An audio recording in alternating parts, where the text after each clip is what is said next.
আসসালামু আলাইকুম এভরিওয়ান, আশা করি সবাই অনেক অনেক ভালো আছেন। অনাকাঙ্ক্ষিত বিদ্যুৎ থেকে বৈদ্যুতিক যন্ত্রপাতি, সরঞ্জাম ও মানুষকে রক্ষা করার জন্য বৈদ্যুতিক যন্ত্রপাতির মেটাল বা বহিরাবরণ থেকে কারেন্টকে কোনো পরিবাহী দ্বারা মাটিতে প্রেরণ করার ব্যবস্থাকে আর্থিং বলা হয়। নিউট্রালের মধ্যে শুধু কারেন্ট থাকে, আর নিউট্রাল যদি না থাকে তাহলে সার্কিট ক্লোজ হবে না, আর ক্লোজ না হলে কারেন্টও প্রবাহিত হবে না। কারেন্ট নিউট্রালের মধ্য দিয়ে প্রবাহিত হয় এবং তা সিস্টেমকে সচল রাখে। নিউট্রাল কারেন্টের জন্য অপেক্ষাকৃত ছোট পথ প্রদান করে থাকে।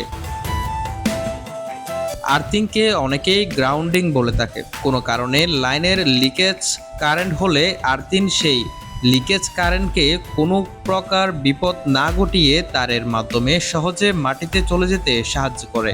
What? What? What? What? What? What?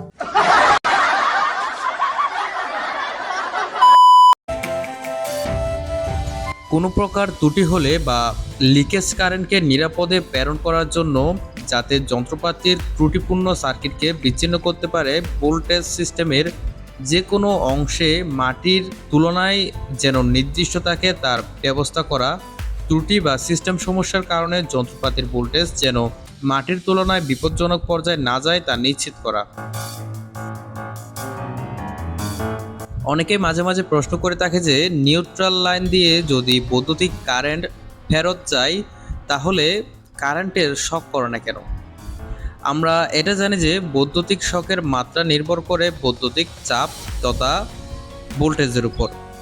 তাহলে যেহেতু নিউট্রাল লাইনের ভোল্টেজ শূন্য এবং নিউট্রালকে বেশিরভাগ ক্ষেত্রে আর্থের সাথে অর্থাৎ গ্রাউন্ডিং করা হয়ে থাকে, তাই এতে কোনো বৈদ্যুতিক চাপ না থাকায় আমাদের শক লাগে না। তবে হ্যাঁ, এই কাজটি কখনোই করতে যাবেন না, কারণ সিস্টেমে অনেক সময় ত্রুটি থাকার কারণে লাইনের ফল্ট কারেন্টের ভিতর দিয়ে কিছু লিকেজ ভোল্টেজ প্রবাহিত হতে পারে। ধন্যবাদ সবাইকে ভিডিওটা শেষ অবধি দেখার জন্য।